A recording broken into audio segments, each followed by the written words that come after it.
Salam sejahtera bagi setiap kita. Kita bersyukur bahwa pada kesempatan ini kita boleh berjumpa kembali dalam program Inspirasi Maranatha. Izinkanlah saya, Pendeta Yohanes Bambang Mulyono, sebagai host program Inspirasi Maranatha akan memandu saudara-saudara, dan kita akan membahas satu hal yang sangat menarik, bahasa programming. Izinkan saya mengawali lebih dahulu dengan doa, dan saya berdoa secara iman Kristen. Mari kita bersama berdoa. Allah yang maha baik, yang dengan Roh Kudus, sumber hikmat dan pengertian, mencurahkan pengetahuan kepada setiap umat manusia, dan oleh karena itu perkembangan teknologi yang terjadi juga merupakan karya dan manifestasi Roh Allah. Karena itu biarkanlah kami di abad 21 ini dimampukan untuk menjadi para pribadi yang sungguh-sungguh dapat memanfaatkan teknologi, khususnya teknologi komunikasi, dengan baik dan bertanggung jawab. Bukan sebaliknya kami dikendalikan oleh teknologi sehingga kami kehilangan tanggung jawab dan kehendak bebas kami untuk mempermuliakan dan menggunakan teknologi bagi kesejahteraan dan kebaikan dalam kehidupan bersama.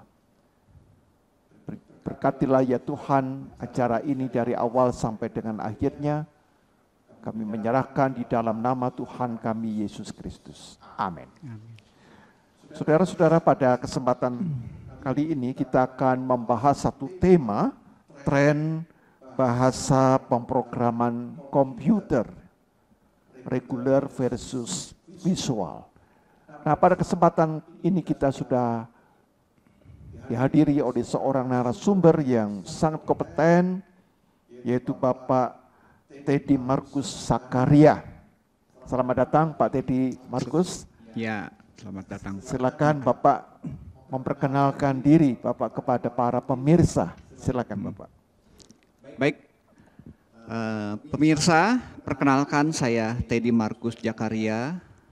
Saya sebagai dosen di Fakultas Teknologi Informasi Maranatha dari 2024 ya, belum lama.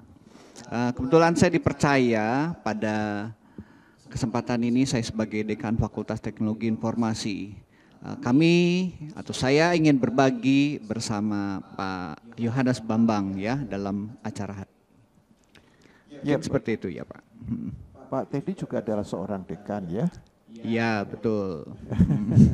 Tadi mulainya di Maranatha tahun berapa Pak? 2024, sebetulnya saya dari 92. Waktu 2024 dosen, kemudian saya sebagai karyawan itu 1992.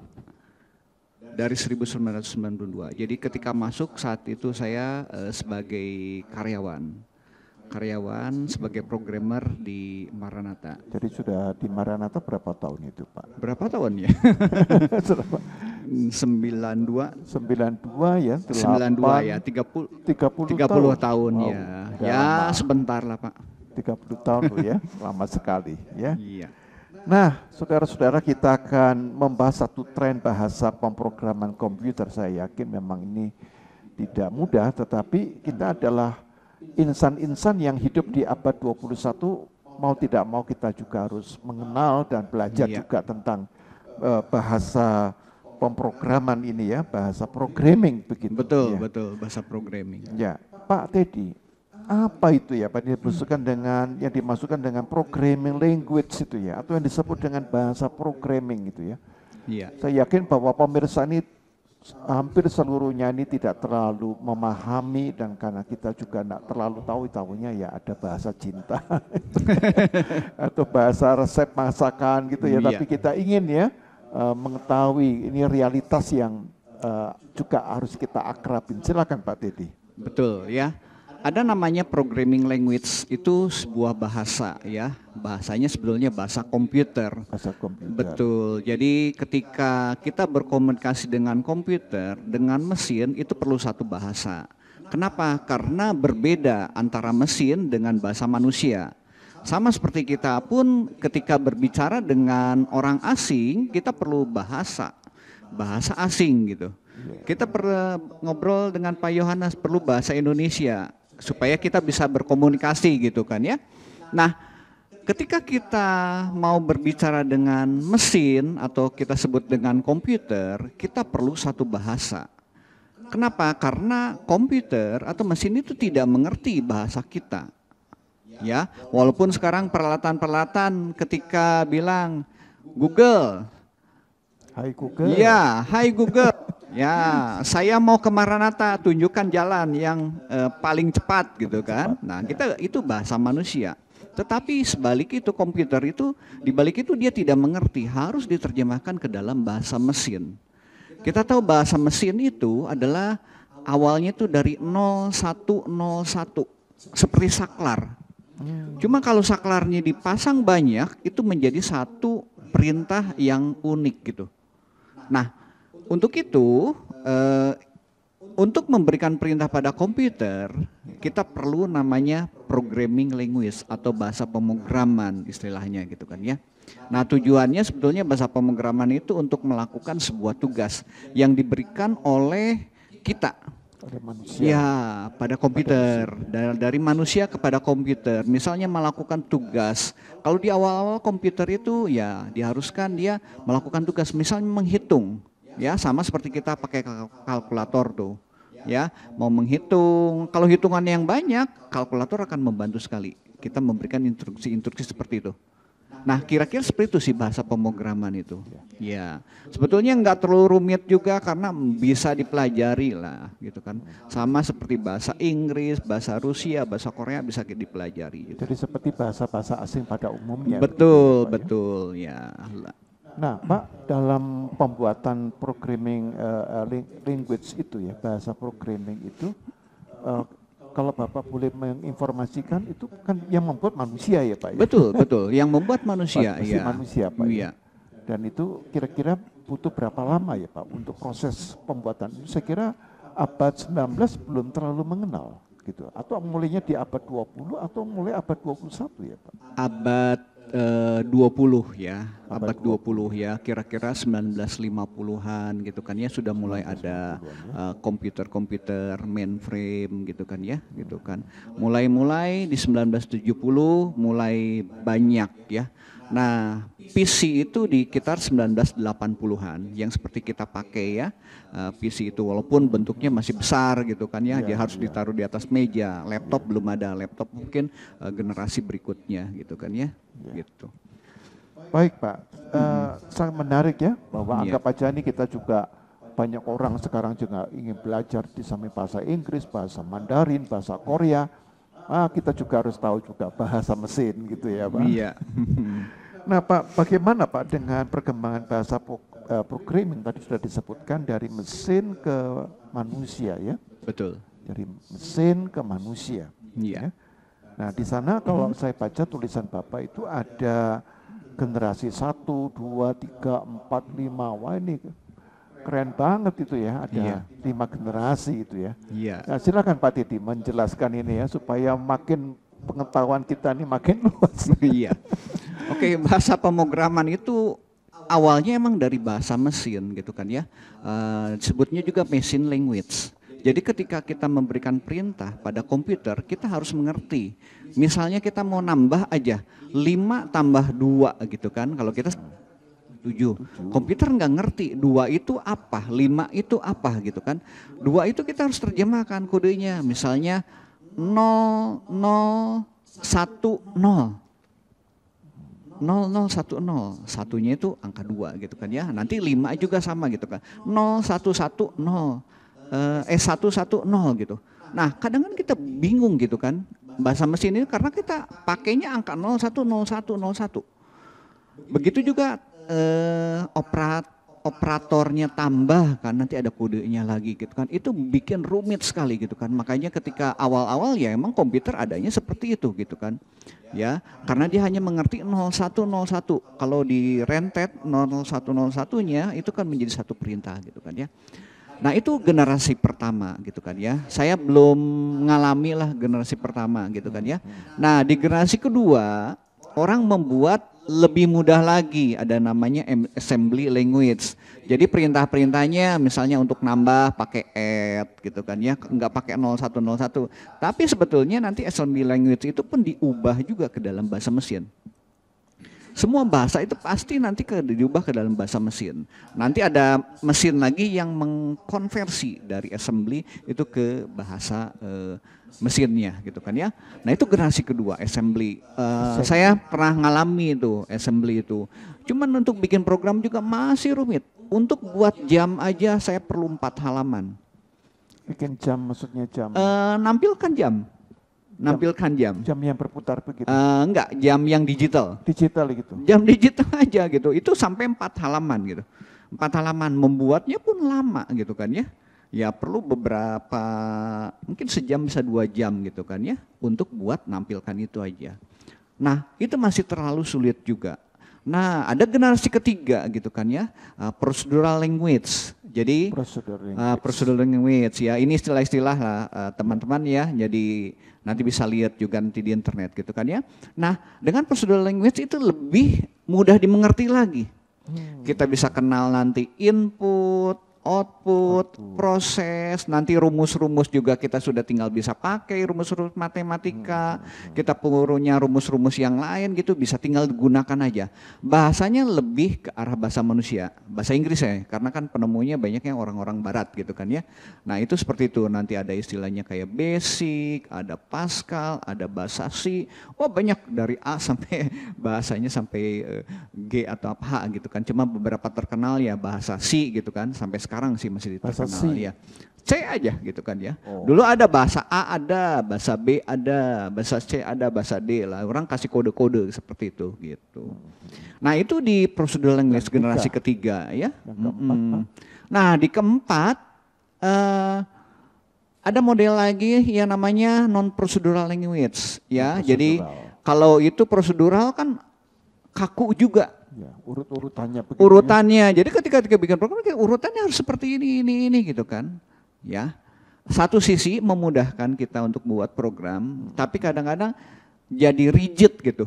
Harus ngikutin prosedur-prosedur seperti ini gitu kan. Ya kadang gitu ya, panjang. Jadi kadang-kadang improvisasinya agak susah kan, kalau bahasa manusia kan lebih fleksibel gitu kan ya. Nah, itu di prosedural. Ada nama non prosedural ya. Ya non prosedural ini lebih ke arah manusia. Pokoknya setiap generasi bahasa itu dibuat supaya orang itu mudah untuk bikin program.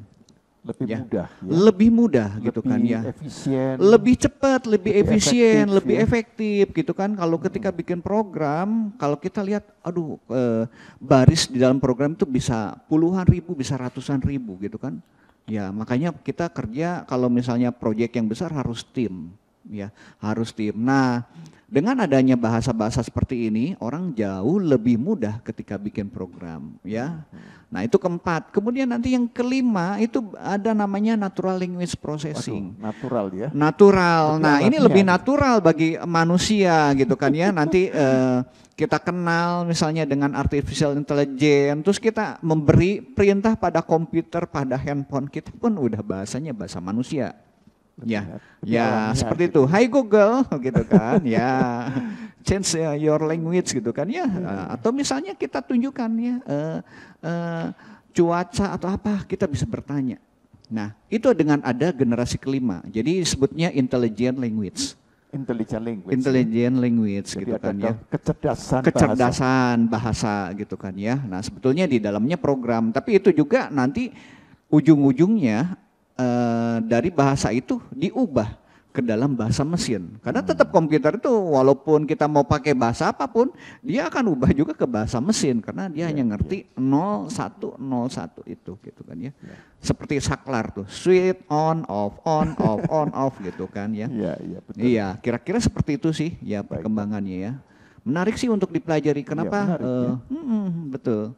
Jadi enggak terlalu sulit seperti dulu gitu kan ya. Gitu. Walaupun banyak bahasa ya, tinggal kita nih milih nih kebutuhan kita mau pakai bahasa apa. Seperti kita juga misalnya ingin nanti terjunnya dengan orang Korea ya kita belajarnya bahasa Korea gitu kan ya. Saya mau ingin berkembang di Jepang ya belajar bahasa Jepang. Untuk programming juga sama seperti itu. Nggak perlu semua bahasa dikuasai. Yang penting kita lah spesifik kita mau gunakan untuk apa. Ya itu yang kita pelajari gitu kan ya. Ya. Saya kira menarik ya Pak ya. Betul. Tentang bahasa itu tadi ada satu kata baik generasi 1 sampai generasi 5 itu mesin mengerti itu Pak. Itu bagi saya itu agak sedikit mengganggu. Biasanya yang ngerti itu hanya manusia. Iya. Nah kok bisa mesin itu mengerti gitu Pak ya. Betul. Walaupun itu pakai program 0, 1 ya, Ya. on off gitu. Tapi bagi saya itu apa ya, sesuatu yang luar biasa loh. Yang kita paham itu hanya manusia yang bisa mengerti. Betul. Tapi ini mesin loh ya, mesin itu kan benda mati gitu betul. Ya. Boleh dijelaskan sedikit itu Pak ya, Nah, kita mengerti itu ya Pak. Mesin itu kan ngertinya 01, 01 itu kita sebut dengan digital. Itu, Pak. Saya ada sedikit terganggu dengan kata mengerti itu loh. Sepertinya dia kok bisa berpikir ya Pak? Sebetulnya komputer nggak bisa berpikir, tetap di balik itu adalah program yang dipasang. Yang dipasang seolah-olah dia punya kecerdasan. Ya, nah makanya disebut dengan kecerdasan buatan. Ya, kecerdasan buatan. Tetapi di baliknya itu adalah program yang mengolah. Ketika misalnya dia menerima bahasa manusia, gitu kan ya, bahasa manusia itu kan dia akan terjemahkan. Kenapa? Karena dia punya perpustakaan. Punya perpustakaan. Kata ini itu apa artinya? Atau mungkin bukan kata, tetapi dalam bentuk frase. Ya, frase ini apa gitu kan? Nah, nanti di balik ketika dia mengerti bahasa manusia seperti itu, dia nanti akan istilahnya ada nyebutnya compiler ataupun interpreter, diterjemahkan lah, ya, ya diterjemahkan. Dia akan terjemahkan gitu kan ya. Bisa beberapa tahap terjemahannya gitu kan, ya. Mungkin ke bahasa yang tadi ke generasi ketiga gitu kan ya. Nanti di generasi ketiga dia akan ubah ke bahasa mesin. Ujung-ujungnya tetap ke dalam bahasa mesin gitu kan ya. Mau kita menggunakan bahasa apapun, ujung-ujungnya adalah ke dalam bahasa mesin seperti itu. Baik. Ya, nah emang agak sulit ya untuk bahasa mesin gitu kan ya. Bahasa mesin itu yang dimengerti hanya komputer gitu kan ya. Tapi itu pun dibuat oleh manusia gitu kan ya, dibuat oleh manusia gitu. Baik. Gitu. Ya. Nah ini ada lebih khusus lagi Pak kalau tentang apa? Language programming language itu ya. Nah ini berkaitan dengan apa yang disebut dengan bisnis ya. Common Business Oriented Language ya. Iya. Wah ini lebih khusus lagi saya. Iya. Tapi saya terus terang tertarik. Iya. Kan ada bahasa bisnis. Nah ini saya kira juga memberikan masukan, memberikan wawasan kepada para bisnismen ya yang mengikuti acara ini. Silakan Pak Teddy untuk menjelaskan itu ya. Bahasa mesin atau kita sebut dengan COBOL ya. COBOL ini berkembang ya kira-kira tahun 60-an lah, 60-70-an gitu kan ya. Ketika perbankan ya, dunia finance itu mulai berkembang ya. Nah, untuk transaksi mereka membutuhkan komputasi yang cepat, ya. Untuk membuat program itu juga yang cepat. Nah, ada orang yang membuat yaitu bahasa COBOL. Ya bahasa emang ditujukan untuk bisnis, ya, untuk bisnis. Nah, mereka mengembangkan bahasa itu dan sekarang cukup stable juga ya di perbankan. Nah, perbankan yang lama kebanyakan mereka menggunakan COBOL seperti ini. Dan bahkan sampai sekarang ada bank yang cukup besar gitu kan ya, saya nggak mau sebut namanya lah ya. Kebetulan ada alumni kami pun kerja di sana masih menggunakan bahasa itu. Ya, walaupun di kampus-kampus sudah nggak dipelajari itu bahasa itu. Ya. Berarti kalau mereka tidak dipelajari lalu mereka dapat dari mana Pak? Mereka baca literatur atau dari buku-buku yang lama. Jadi mereka hanya pelajari secara ya. Gitu. Masalahnya bahasa itu masih tetap digunakan aplikasinya gitu kan. Walaupun untuk aplikasi-aplikasi yang baru dia menggunakan bahasa-bahasa yang lebih modern. Jadi bukan ini lagi ya Pak? Bukan ini lagi gitu Ini kan sudah ya. dianggapnya jadul gitu ya? Iya, disebutnya bukan jadul lagi gitu kan, bahasa primitif. Primitif. Iya, teman saya atau zaman batu katanya ya. Zaman batu ya. Zaman batu gitu kan ya. Tapi anehnya masih ada bank-bank besar yang masih menggunakan Masih karena beberapa mesin itu masih support untuk itu. Gitu. Berarti ada kelebihannya dong Pak, walaupun ini primitif. Betul. Ada kelebihannya gitu kan ya, Kira-kira kelebihannya apa itu Pak? Nah, kelebihannya itu dia memproses transaksi ya, kan bank itu nggak bisa berdiri sendiri. Dia akan komunikasi nanti dengan Bank Indonesia, nanti dengan antar bank gitu seperti itu. Nah, mereka sudah punya aplikasi-aplikasi yang jalan di sana itu udah cukup lama. Jadi kalau dia mau pakai yang baru, dia berarti harus membuat ulang. Sama seperti rumah gitu.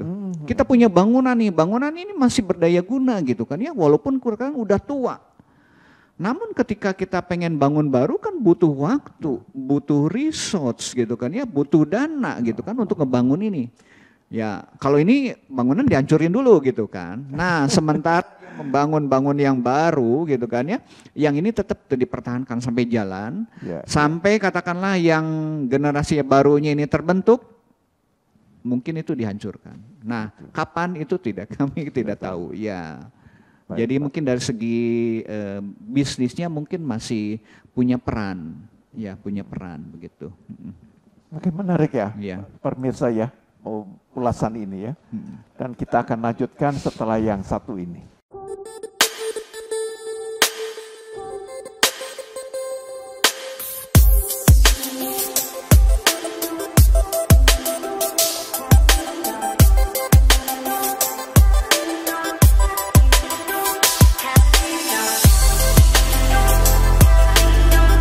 Halo, perkenalkan nama saya Kevin Kurniawan. Saat ini saya adalah co-founder dari Decoding Indonesia. Decoding adalah sebuah platform untuk membantu developer lokal di Indonesia. Saat ini kami bekerja sama dengan beberapa perusahaan teknologi besar seperti IBM, Google, Samsung, Microsoft untuk membuat akademi terbaik di Indonesia.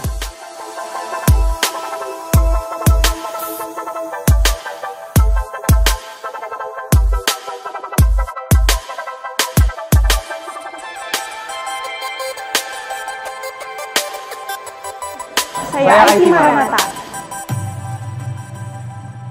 Kembali kita masuk dalam sesi yang kedua dan pembahasannya tentu akan lebih luas dan lebih sangat relevan. Dalam kesempatan ini izinkan saya menanyakan satu hal Pak ini Pak. Ya.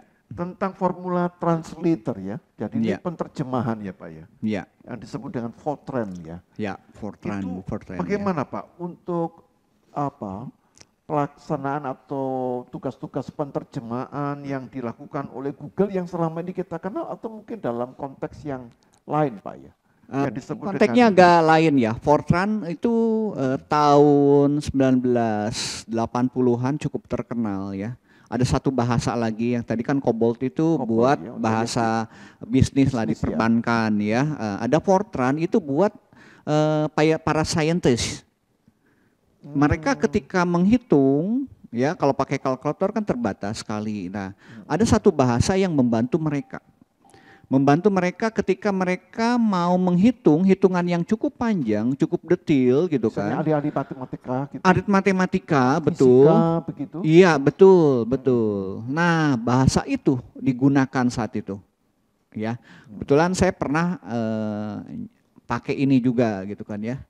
Selain Cobalt, Fortran juga, karena ya belajar. Cuman sekarang udah nggak dipakai lagi nih. Ya, udah sedikit lah orang pakai mungkin bahasa-bahasa yang lebih keren sekarang ya, kayak Python, kayak ular Python gitu kan ya, Python gitu kan ya, bahasa Python gitu kan ya. Terus nanti ada bahasa yang lain lah seperti Visual Basic, C, bahasa C# ya. Ada sekarang Google mengeluarkan namanya Golang ya. Google Language gitu kan ya, itu yang bahasa-bahasa lebih modern ya. Jadi bahasa itu emang ada berkembang ya, ada masanya bahasa ini seperti nggak digunakan lagi, muncul bahasa lain gitu kan ya. Tapi intinya sebetulnya gini, jadi ketika kita belajar bahasa pemrograman, kita jangan terpaku pada bahasa pemrograman. Yang penting adalah sebetulnya adalah logika berpikir kita. struktur berpikir kita, ya itu yang penting. Kita mau pakai bahasa apapun, namanya bahasa kan bisa dipelajari kan.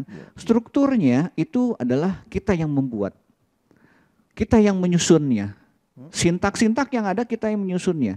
Nah itu adalah sebetulnya yang perlu kita pahami gitu kan ya dari bahasa pemrograman itu. Jadi kita nggak usah takut nih keluar bahasa baru, ya udah nanti tinggal pelajari. Tapi ngerti gitu kan cara bikin program, memprogram sesuatu, mengerjakan tas atau tugas tertentu, kita tahu gitu kan ya. Bahasanya tinggal kita pelajari gitu kan ya. Saya kira hal ini sangat penting ya, bahwa kita tidak sekedar belajar soal bahasa ya. Betul. Tetapi sebenarnya logika berpikirnya. Logika berpikir itu yang penting sekali. Saya kira penting itu ya Pak. Betul ya. Banyak orang gitu kan di dalam merespon kesulitan-kesulitan hidup itu melupakan aspek ini Pak. Logika berpikir itu ya. Betul, logika berpikir itu akan dipakai bukan hanya sebetulnya dalam bahasa pemrograman. Dalam kehidupan kita sehari-hari pun logika berpikir itu sangat dibutuhkan.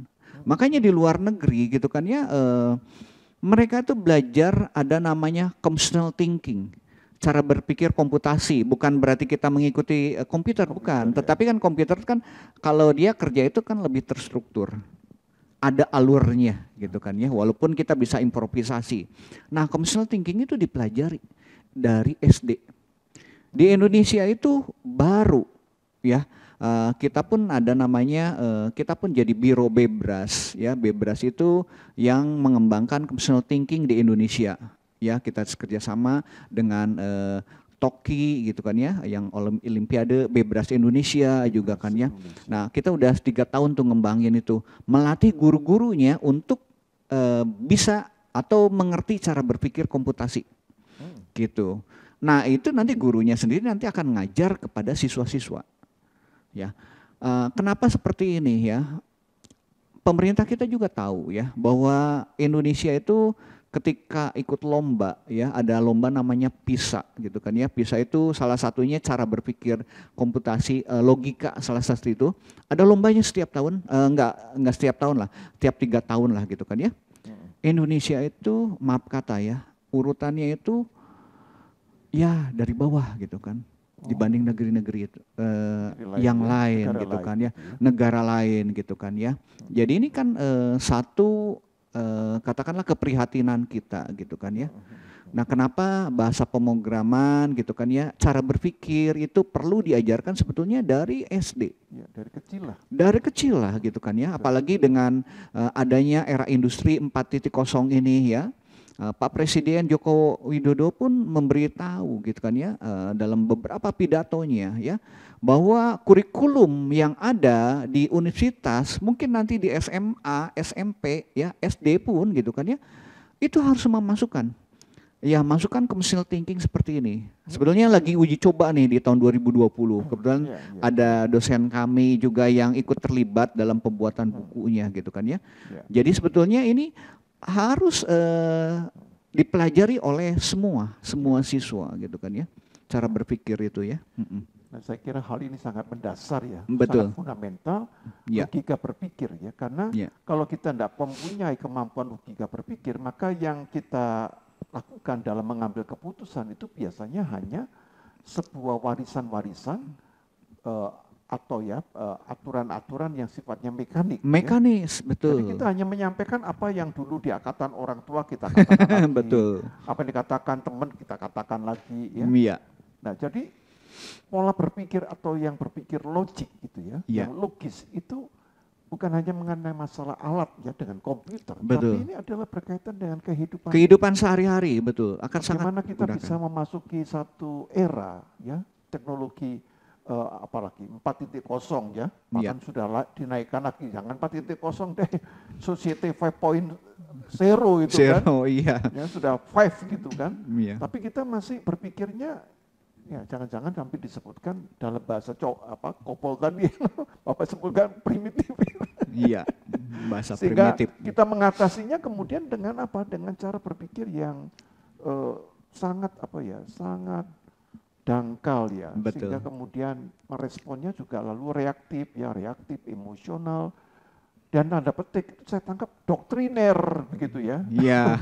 Oh, doktrin agama udah ini aja begitu, tidak bisa berpikir lebih daripada betul. apa yang seharusnya ya. Iya. Logika itu menghasilkan sebenarnya pemikiran-pemikiran yang lebih kreatif, yang lebih luas, lebih mendalam. Betul. Gitu, ya. Betul.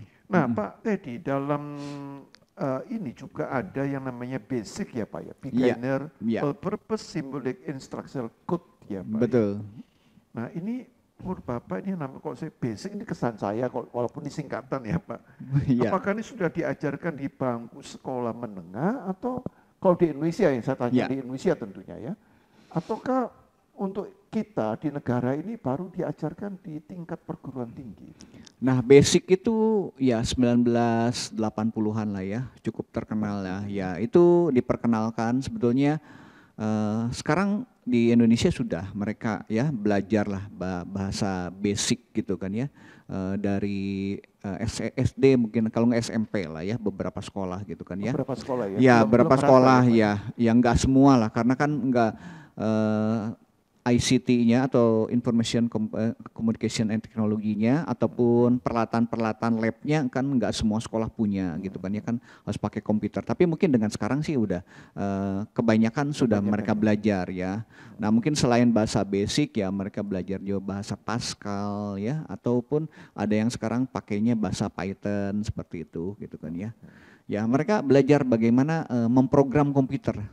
Supaya kan biasanya kan mereka hanya belajar pakai nih alat-alat seperti di handphone, semua kita pakainya aplikasi gitu kan. Padahal sebenarnya di balik aplikasi itu sebetulnya ada orang yang membuat aplikasi itu. Nah diharapkan ya anak-anak kita nanti ke depan bukan sekedar hanya menggunakan, tetapi mereka bisa membuat gitu kan ya. Nah sebenarnya untuk membuat itu enggak dibilang sulit ya, enggak juga, dibilang mudah enggak juga gitu kan.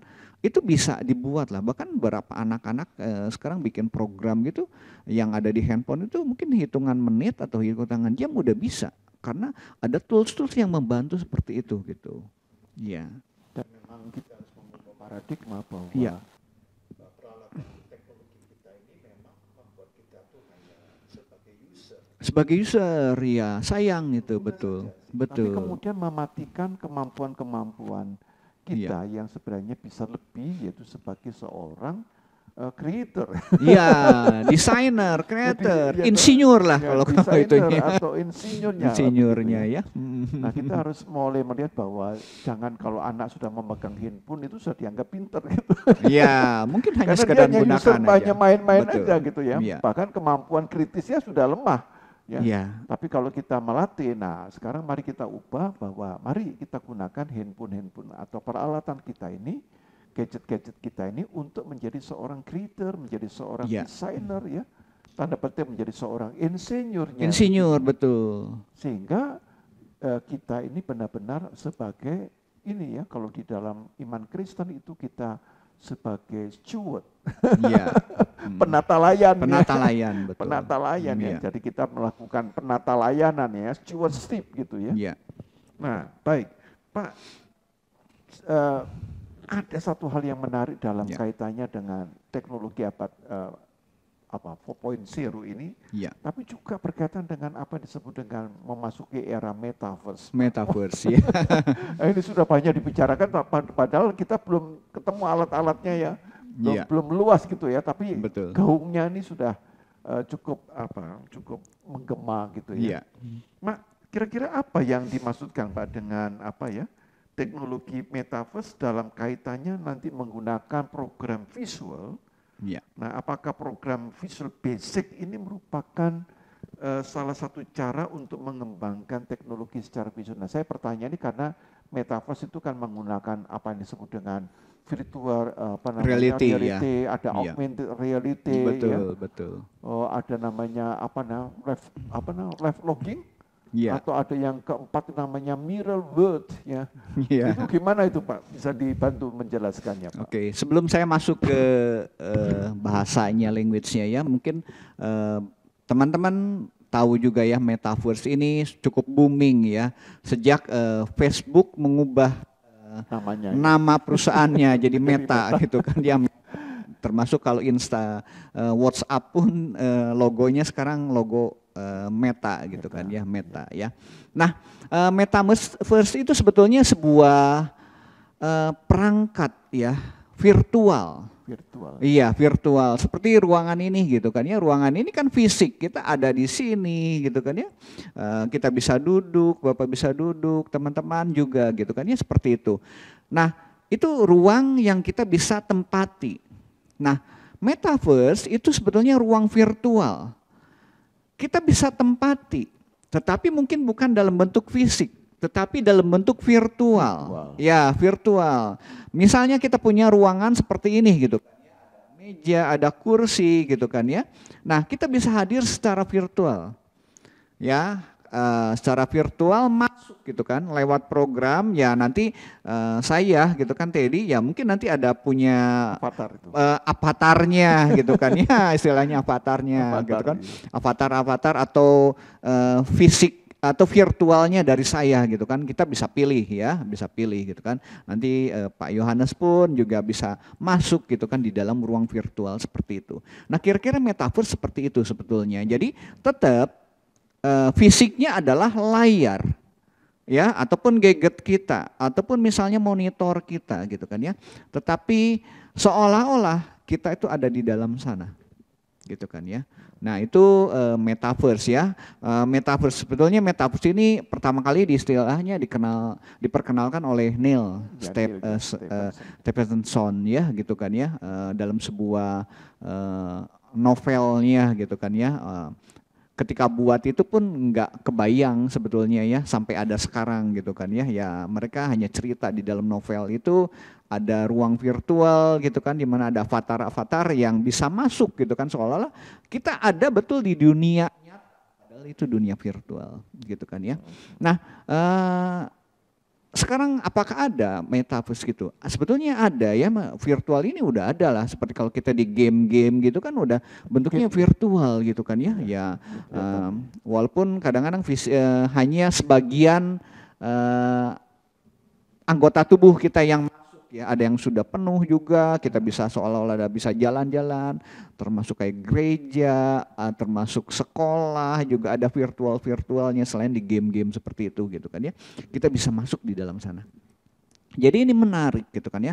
Apalagi dengan adanya pandemi seperti ini, kita nggak bisa berhadapan satu sama lain ya. Makanya ada Zoom, ada Google Meet, ada Microsoft Teams, segala macam kan. Itu sebetulnya udah mulai tuh kita memasuki ruang virtual, ruang rapat virtual. Mungkin hanya munculnya ya wajah-wajah aja. Nah, nanti kalau ke depan gitu kan ya, ya mungkin kita bisa menduduki kursi seperti itu gitu kan ya. Ya nanti kita ada avatarnya gitu kan ya, ada bentuk virtualnya. Saya hadir situ. Mau pakaiannya kita bisa pilih dan segala macam. Cuma untuk sekarang kan itu pengolahan grafisnya itu cukup makan resource yang tinggi, makanya lama ya, prosesnya akan lama sekali. Tapi nanti dengan kemajuan peralatan-peralatan yang makin canggih gitu, memorinya makin besar, pemrosesan jauh lebih cepat, itu mungkin akan terjadi gitu kan ya. Gitu ya. Iya, akan terjadi ya mungkin di dalam itu. Lama lagi ya, Pak, ya? Mungkin nggak lama lagi gak lah. Lama lagi nih ya. Iya. Mungkin jangan-jangan udah 2 tahun lagi udah semuanya pakai Metaverse. Betul, ya. Betul ya. Nah, tetapi nanti ada dampak-dampak etis, moral, itu soal yang kita bahas ya. Iya, nah, betul. kita sudah masuk pada sesi yang kedua dan kita akan lanjutkan setelah yang satu ini.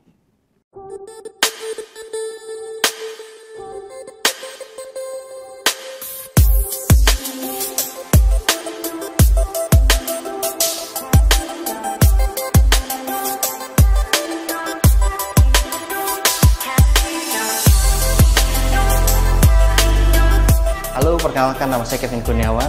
Saat ini saya adalah co-founder dari Decoding Indonesia. Decoding adalah sebuah platform untuk membantu developer lokal di Indonesia. Saat ini kami bekerja sama dengan beberapa perusahaan teknologi besar seperti IBM, Google, Samsung, Microsoft untuk membuat akademi terbaik di Indonesia.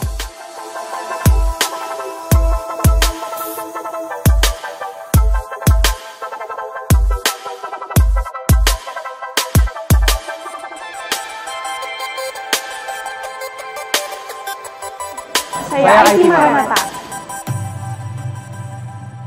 Kita kembali dalam pembahasan tentang satu topik tren bahasa pemrograman komputer.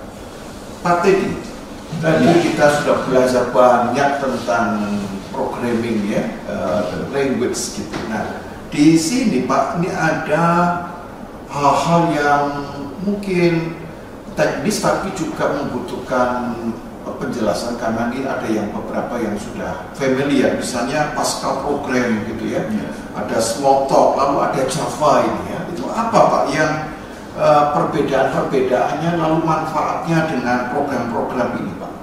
Pascal program, Smalltalk dan Java. Silakan. Nah ini salah satu bahasa gitu kan ya yang cukup terkenal di periode-periode lalu ya, ada namanya Pascal, bahasa Pascal gitu kan ya. Nah Smalltalk sama Java gitu kan ya, walaupun yang sekarang cukup banyak digunakan di modern ini adalah bahasa Java ya, bahasa Jawa bahasa Jawa, walaupun dalamnya memang ada istilah-istilah Jawanya gitu kan ya, bahasa-bahasanya, walaupun yang buat sebelumnya orang barat gitu kan ya. Nah bahasa Pascal maupun Smalltalk atau Java ini gitu kan ya, sebetulnya dia bahasa ya di level 3 lah ya, generasi ketiga atau mungkin keempat juga gitu kan ya, 3 atau 4, walaupun sekarang beberapa masih digunakan terutama untuk Java gitu kan ya. Nah di Pascal itu dia bahasa prosedural ya, jadi mungkin Smalltalk dulu ya. Smalltalk itu pernah cukup jaya tahun 1970 ya, dengan Xerox ya. Xerox itu kita kenal yang mesin fotokopi gitu kan ya, mesin fotokopi. Dia mengembangkan tuh bahasa object oriented programming ya, pemrograman berorientasi objek gitu kan ya, Smalltalk ya. Walaupun sekarang saya lihat terakhir kali dia mungkin sampai 2014 lah ya berkembang gitu kan, sekarang udah enggak lagi gitu kan ya, enggak digunakan gitu kan ya. Nah kemudian Pascal, nah Pascal ini cukup lama juga ya. Dia diberi nama Pascal itu untuk menghormati Blaise Pascal. Iya, Blaise Pascal itu kita kenal dia sebagai filsuf ya sebagai rohaniwan, juga dia sebagai ahli matematika dan fisika. Walaupun dia sebut hobi, tapi saat itu ya sebetulnya dia pakar juga di bidang geometri ya, matematika dan fisika gitu kan ya, sebagai untuk penghargaan gitu kan ya. Nah Pascal ini bahasanya berkembang ya, berkembang jadi ada Delphi ya, bahasa Delphi, terus nanti ada juga yang di Unix juga, saya namanya lupa gitu ya, tapi cukup berkembang gitu kan ya. Walaupun sekarang orang jarang ya menggunakan bahasa, kecuali di daerah Eropa masih mereka menggunakan ya si bahasa ini gitu kan ya, bahasa ini. Nah yang ketiga adalah bahasa Java. Yang bahasa Java ini relatif lebih baru gitu kan ya, dia dikembangkan sama Sun Microsystem gitu kan ya, dan sekarang berkembang gitu kan ya. Jadi dia lebih simpel dari bahasa C. Bahasa C lebih lama tuh, bahasa C seperti Pascal itu mungkin seumuran lah gitu kan ya. Nah ini Java bahasanya relatif lebih baru gitu kan, lebih baru, dia punya motor. Bahasa itu kadang-kadang kan hanya jalan di mesin-mesin tertentu Pak. Ya karena mesin-mesin juga kan macam-macam tuh, tergantung produsennya. Ya antara mesin satu dengan mesin yang lain belum tentu dia bisa komunikasi gitu kan ya. Kita pikirnya di mesin A belum tentu bisa jalan di mesin B gitu kan ya. Nah dia punya moto bahwa dengan bahasa Java ini dia pengen dijalankan di mesin apapun. Internasional ya Pak. Ya seperti bahasa internasional. Bahasa internasional ya. Internasional. Bisa dipakai di mana-mana. Bisa dipakai di mana, di mesin apapun gitu kan ya. Jadi sampai sekarang dia berkembang. Ya masih orang banyak gunakan bahasa Java. Kira-kira seperti itu sih ya. Ya ini hanya sedikit bercanda, tapi saya bayangkan Java itu pakai huruf Coroko itu Pak. Iya, itu bahasa Jawa. Bahasa Jawa ya. itu ya, bahasa Jawa. Tapi katanya memang saya nggak belajar bahasa Jawa, tapi dari teman memang ada istilah-istilah di dalam bahasa Jawa. Oh, ya ada kayak gamelan atau apa lagi kan alat musik atau apa digunakan di dalam sintaknya, di dalam perintahnya. karena saya sedikit belajar tentang makna Jawa itu dalam huruf monocorok itu ada satu filosofi yang filosofinya ya, salah satunya misalnya dalam bahasa Jawa itu ada namanya pangkon, Pak. Jadi semua huruf kalau dipangkon itu mati, Pak. Ya, ho, no, coro, ko, do, to. Nah itu kan bentuknya kan hidup. Tapi kalau dia dipangkon, dia akan mati. Misalnya do itu dipangkon jadi d aja. Gitu. Ya, itu filosofinya artinya sama, bahwa dalam filsafat Jawa itu orang pangkon itu dipangku. Kalau dipangku itu maksudnya kita hormati, kita hargai, maka dia tidak akan melakukan hal yang tidak kita inginkan. Betul. Nah, artinya bahasanya yang mau dikatakan adalah respectful, memberikan respect. Nah, respectful inilah bagaimana kita bisa respect, dan saya katakan itu dasarnya iman Kristen, yaitu apa? Love, kasih. Betul. Karena kita tidak bisa respect tapi tidak ada kasih. Nah, kasih itulah yang di dalam iman Kristen yang dasarnya adalah kata philos, philos, philia, agape, itu didasarkan. Bahasanya juga bagaimana supaya menjadi bahasa universal, yaitu bahasa kasih, bahasa cinta, agape, philos tadi. Betul. Nah, kembali Pak, di dalam tulisan Bapak juga membahas tentang web-based language ya Pak. Nah, ini dalam kehidupan sehari-hari mungkin orang tidak menyadari bahwa dia telah menggunakan web-based language-nya gitu ya. Kira-kira bagaimana Pak tentang fungsi dan penggunaan web-based language dalam kehidupan sehari-hari? Ada bahasa lagi namanya bahasa untuk pengembangan web gitu ya. Web betul ya. Seperti teman-teman sering gunakan browser ya, misalnya Google Chrome ya, Edge dari Microsoft, atau Firefox ya, atau Mozilla seperti itu. Ya. Nah itu sebetulnya program yang dia menerjemahkan ya, sebetulnya ada istilahnya HTML atau HTML gitu kan ya, itu sebetulnya hypertext markup language gitu kan ya, sebuah bahasa dia menerjemahkan dari data-data gitu kan ya, lalu nanti divisualkan ya, bisa dalam bentuk teks, dalam bentuk gambar, dalam bentuk video gitu kan ya. Nah jadi membuat halaman itu lebih menarik. Nah kalau dulu kan halamannya hanya teks seperti itu kan orang cepat bosan gitu kan ya ketika baca itu. Tapi kalau sekarang kita bisa teks yang bervariasi, nanti ada gambar, ada video dan segala macam gitu kan ya. Nah itu salah satu manfaat dari web-based language gitu kan ya, yang kita gunakan nih di handphone kita gunakan gitu ya, di komputer kita gunakan, terutama ketika kita browsing di dalam internet gitu kan. Kebetulan saya itu punya website Pak. Website saya itu jadi ya saya maintain gitu ya. Pokoknya tulisan-tulisan artikel saya masukkan ke web ini ya. Dan ternyata ya sudah lumayan itu ya, sekian ratus. Tulisan-tulisannya ada di sana ya. Saya hari ini saya itu kan 296 tulisan luar biasa ya. Tapi saya baru merasakan itu tentang web-based language-nya itu Pak, yang bagaimana memasukkan itu dan kemudian mengkreasi itu ya. Web itu menjadi sesuatu yang menarik. Sesuatu yang menarik betul.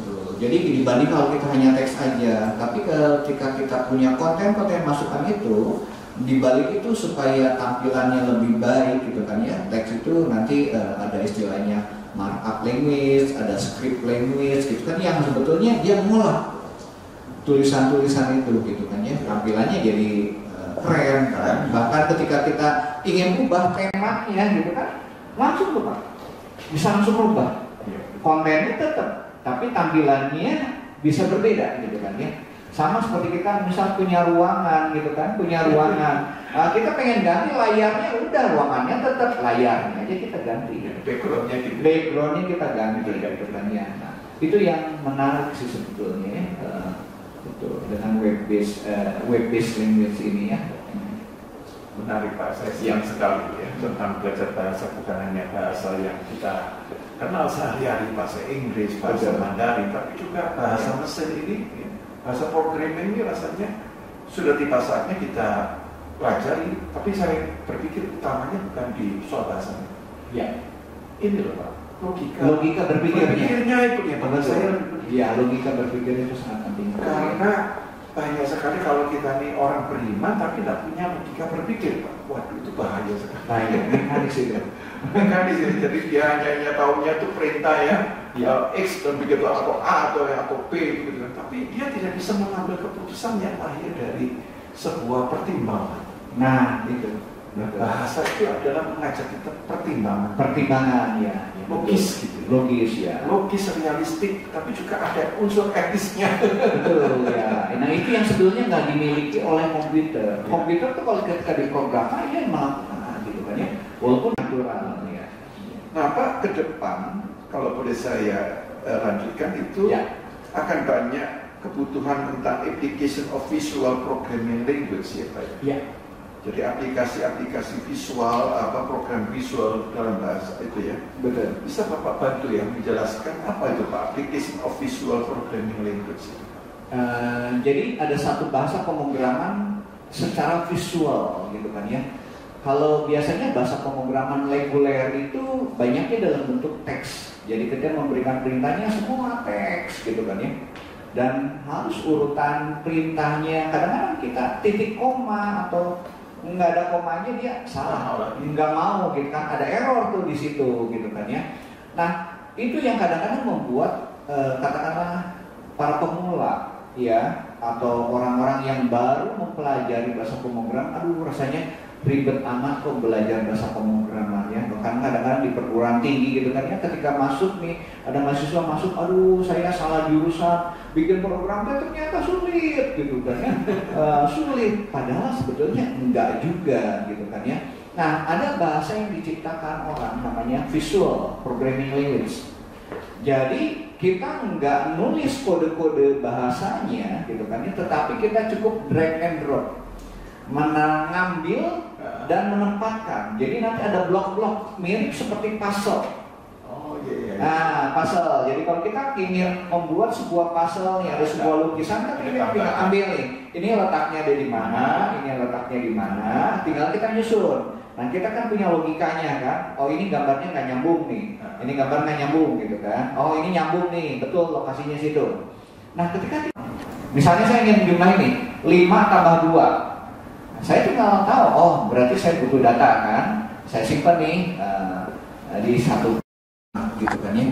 Nah kebetulan saya pun bersama tim gitu kan ya, mengajar anak-anak SMP ya, SMP dan SMA. Mereka kan kekurangan guru-guru di bidang komputer juga, jadi kita dari perguruan tinggi turun ke sana ya, dalam rangka sebetulnya ingin mencerdaskan bangsa sehubungan dengan functional thinking itu, cara berpikir itu. Nah kita perkenalkan programmingnya menggunakan visual programming. Ya, visual programming ya. Nah, kami kenalkan misalnya bagaimana memprogram robot. Orang kan pikir robot dari kata robot tadi udah rumit sekali gitu kan ya. Sulit sekali gitu kan. Ternyata anak-anak SMP, anak SMA ketika dia suruh bikin program robotnya jalan ke sini ya, jalan berapa senti, ke sini berapa senti gitu kan. Itu dalam hitungan puluhan menit mereka sudah bisa. Sudah berhasil. Bayangkan kalau kita sekarang menggunakan yang programmingnya reguler. Oke, bahasa tadi ya. Pakai bahasa sintaknya, dia harus belajar struktur dan segala macam. Mungkin lama sekali gitu kan, akan lama sekali. Tapi dengan itu cepat sekali gitu kan ya. Kita dalam satu semester, mereka, udah banyak sekali nih yang kita pelajari gitu kan ya. Nah, termasuk misalnya kita bikin robot yang untuk membersihkan lantai. Nah, banyak tuh jualan-jualannya gitu kan ya. Nah, ternyata bikin programnya itu paling 5 menit 10 menit udah bisa. Jadi sebenarnya Indonesia itu kalau bisa dikembangkan ini sudah bisa ya Pak ya? Harusnya sudah bisa. Robot-robot yang kan kita bisa memprogram ya Pak ya? Bisa, programnya udah ada, toolsnya sebetulnya sudah ada. Cuman ini kan masalahnya masalah dari SDM-nya yang masih sedikit. Ya nanti kalau SDM-nya ini udah banyak, investornya ada, ini mereka bertemu, produk-produk itu akan bisa dihasilkan. Gitu. Terus saya lihat itu yang robot-robot yang seperti itu kan banyak dari Jepang, dari Korea. Iya betul. Ya karena mereka teknologinya udah matang, SDM-nya juga katakanlah mereka dari SD udah pada belajar. Kalau kita kadang-kadang baru dari perguruan tinggi belajarnya, ya terjadi gap-nya jauh gitu kan ya. Karena juga digunakan untuk mobil ya, sehingga mobil ini sudah tahu kalau ada objek dia akan merem ya, dan sebagainya. Iya. Maka juga apa tuh program apa yang membuat mobil kalau kita jalan dia ikut jalan. Betul ya. Jadi bikin programnya bisa menggunakan visual atau kayak puzzle gitu ya. Puzzle di drag and drop atau ditarik tempatkan. Tinggal tetap logikanya harus dari kita ya buat nyusun gitu supaya urutannya bagus. Pak, ini pertanyaan yang terakhir Pak. Ya. Jadi sudah dibicarakan banyak, tapi mungkin ini sifatnya menjadi sesuatu yang lebih dipertajam atau lebih dikuatkan tentang manfaat dan pentingnya Pak. Ini memang hanya sedikit mengulang saja. Ya. Bahasa program visual ya, advantage of visual programming language. Ya. Maksudnya ini memotivasi ya setiap pemirsa ya. Betul. Jadi ke depan ini kita membutuhkan orang-orang yang memiliki ya, bahkan cara berpikirnya dulu ya. Betul. Tentang hal ini ya. Silakan Pak, manfaat dan pentingnya bahasa program visual. Nah, bahasa visual ini banyak jenisnya ya, tergantung kebutuhannya. Ada buat untuk edukasi, ada untuk membuat video game gitu kan ya, ada yang untuk buat bangunan ya, ada untuk buat sirkuit, ada yang tadi buat robot seperti itu. Itu bahasanya lebih spesifik ya, spesifik gitu kan ya. Namun keuntungannya itu adalah mudah untuk dipelajari. Bahasanya mudah dipelajari ya, bahkan anak-anak itu ya, misalnya untuk bikin game kan kita lihat game sulit gitu kan. Kemudian ketika mereka pakai Scratch gitu kan ya, ada tools namanya Scratch keluaran dari MIT gitu ya, MIT kita bisa gunakan. Oh ternyata bikin game itu nggak sulit gitu kan. Mereka menyenangi dulu, yang penting menyenangi. Sambil mereka belajar logika berpikirnya, mereka menyenangi itu ya, ternyata bisa sih gitu kan kita memprogram komputer itu gitu kan ya. Nah ini adalah keuntungan daripada visual language itu, bahasanya mudah ya. Nah kemudian selain mudah, ada yang spesifik itu mempercepat bikin program itu ya. Misalnya di kami pun mahasiswa misalnya belajar mengenai Internet of Things gitu kan ya, memprogram alat-alat elektronik gitu kan ya, ada sensor dan segala macam gitu kan ya. Nah pakai itu mereka nggak perlu ada alatnya, cuma secara visual dia tinggal tarik gitu, itu jadi. Tinggal nanti kita tes langsung di alatnya, gitu kan, di alatnya. Tapi secara konsep dia udah ngerti, oh cara bikin programnya gini, gitu kan ya, gitu. Itu jauh lebih cepat, gitu kan ya. Nah, itu aja keuntungannya. Tentu di satu sisi ada dia kelemahannya juga, ya kelemahannya. Nah, karena bahasanya spesifik, perpustakaannya terbatas, ya. Dan kadang-kadang misalnya hanya bisa jalan di mesin ini, belum tentu di mesin B jalan gitu kan ya. Nah itu aja sih. Tapi kalau untuk awal-awal ya ini baguslah untuk dipelajari lah visual programming ini. Nanti kalau udah mengerti kan, oh deh udah advance nih ya, mungkin dia akan ke bahasa reguler karena lebih luas bahasa reguler itu. Saya yakin kalau depan itu bahasa mesin ini akan menjadi tentunya menjadi bahasa yang lebih universal. Universal, betul. Ya. Jadi kalau bahasa universal itu saya dengar tadi yang di Menara Babel itu orang nggak bisa ngerti satu dengan yang lain. Iya. Lalu dalam peristiwa Pentakosta, Roh Kudus ini hadir, para murid yang pakai ngomong bahasa ibunya tapi bisa dimengerti oleh semua orang gitu. Dan saya kira tentang Roh Pentakosta ini juga merupakan bukan hanya dalam konteks pemahaman doktrin iman Kristen, ya, tapi ini juga spirit yang menginspirasi orang Pentakosta itu bahasa itu kemudian bisa dikenal oleh semua orang. Betul. Dan message-nya juga ditangkap dengan baik gitu. Tidak ada kesalahpahaman, tidak ada miss. Betul, betul. Nah, bukankah kehidupan akan jadi nyaman kalau kita juga bahasa kita ini juga sama, ya, sehingga jangan sampai orang ngomong A ditangkap B, Ya. atau ditangkap C, ya. Lalu terjadi miskomunikasi, terjadilah konflik begitu.